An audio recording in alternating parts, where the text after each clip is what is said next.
Okay, here we are working on a 2000 BMW 740IL. This is an E38, and this video applies to all 7 Series BMWs from 1995 to 2001.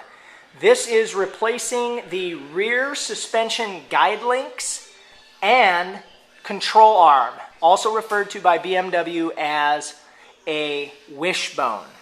Okay, first off, jack stand, 2-ton jack stand, 2-ton jack, and just your average lug wrench, which you probably have in the back trunk already. We already have the lovely BMW wheel off. There is my rotors that are badly worn, but let's not look at those right now. There's your suspension guide link right there. Very easy to get to with the wheel off. Let's quickly talk about that. That's an 18mm nut on the end. And right there, the rubber bushing is usually where they rot out and the ball joint will move and your car will shake when you drive down the road. By the way, just to let you know, I have already replaced the front traction struts and front lower control arms. BMW calls them traction struts. Some folks call them upper control arms. And the lower control arms are called wishbones. And again, that's on the front of the car. They were very badly worn. They needed to be done. But I still have a little teeny bit of a shake at freeway speed on the car. So I'm coming back to do these back ones, which are much easier to get to. So that's the suspension guide link. And right behind the strut tower here is the wishbone, rear wishbone as BMW calls it, or rear control arm. This one, just a little bit different. That's a 21mm bolt. I'm sorry, nut. And that rubber bushing right there, the ball joint, is usually where they get rotted out and can move. Okay, and then up there, it's a little tight to get to, but that's an 18mm bolt and nut up there that you'll need to take off as well. And we have new parts ready to go. Oh, and by the way, this part right here is $256 list price through BMW. This part over here, which is aluminum, the suspension guide link right here is about $240 or so. Trust me, if you or me, buy from eBay.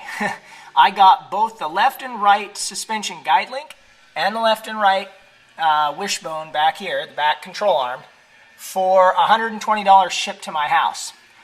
Yes, it is an aftermarket part, but hey, for that price, you know, $850, $900 versus $120 or so, I'm giving it a shot.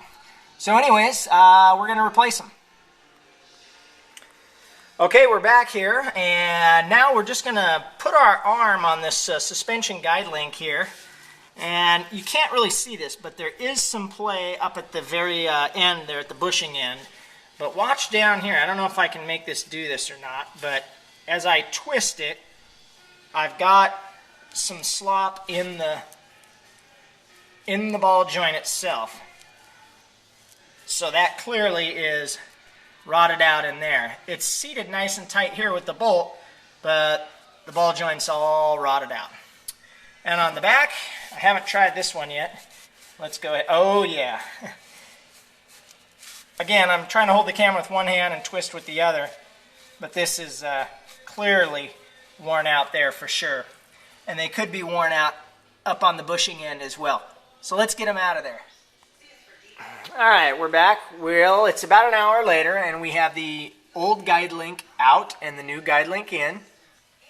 Over on this side, we have the old control arm, aka wishbone, out, and the new wishbone in. A couple things I want to tell you here at the wheel side on the wishbone, aka control arm.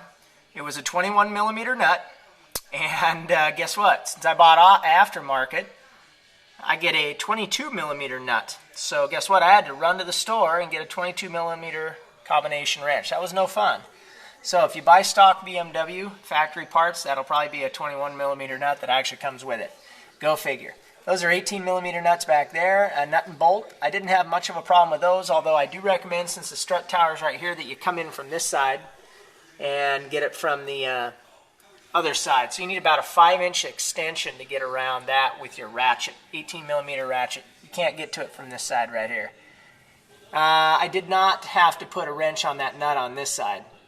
It just came out, the bolt did, which was nice. Okay, so over here to the guide link, I may have said earlier 18 millimeter. I want to correct myself. These ended up being 16 millimeter right here. 16 millimeter nut, 16 millimeter bolt. And then down here at the ball joint end on the hub, that was also a 16 millimeter nut. Okay, but let me tell you one more thing. With my new aftermarket guide link, guess what? I got a 17 millimeter nut. So I used a 17 millimeter wrench to put the new one on. That's aftermarket parts for you.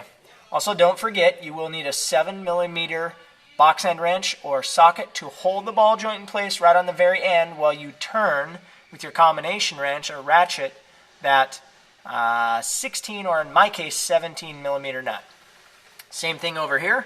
Whether it is a 21 or a 22 millimeter in the end, you will need to hold on to that end of that ball joint with a 10 millimeter box end wrench or ratchet on this side.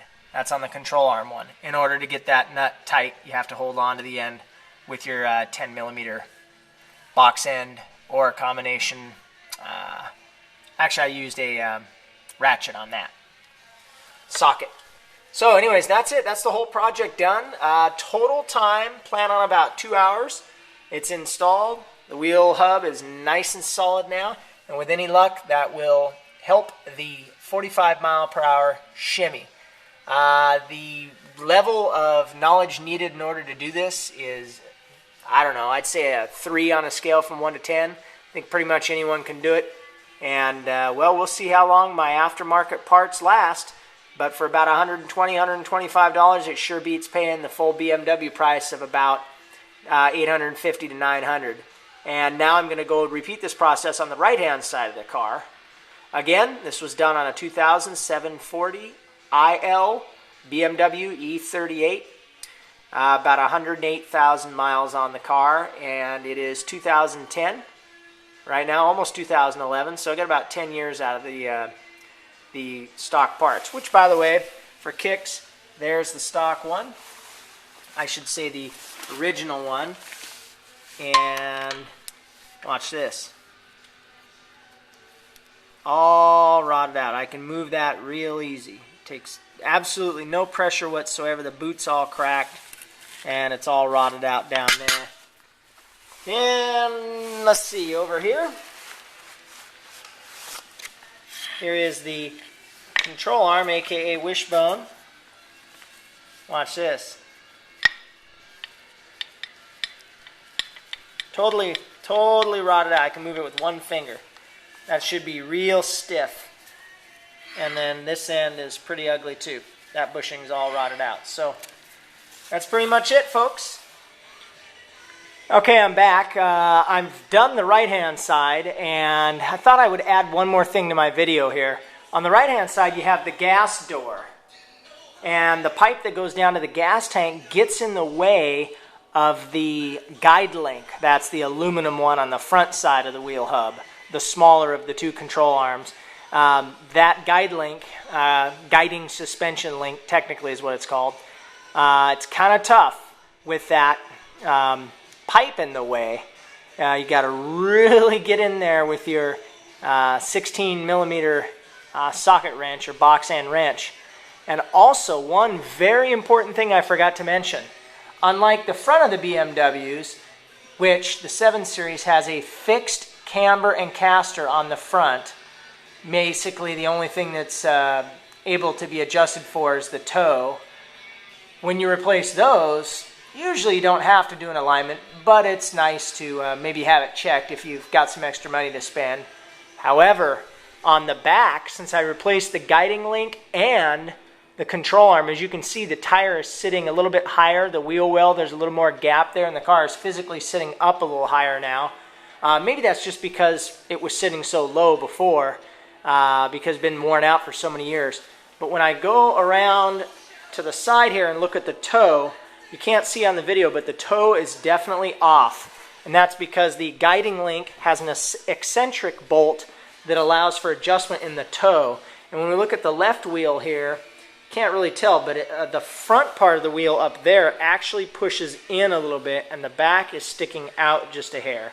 So that's a toe adjustment that needs to be made for sure. So after you do the back wheels, you always need to get at least a two-wheel alignment. And I have a feeling most places aren't going to give a two-wheel alignment price for just two back wheels. They're going to want two-wheel is essentially meaning the front only.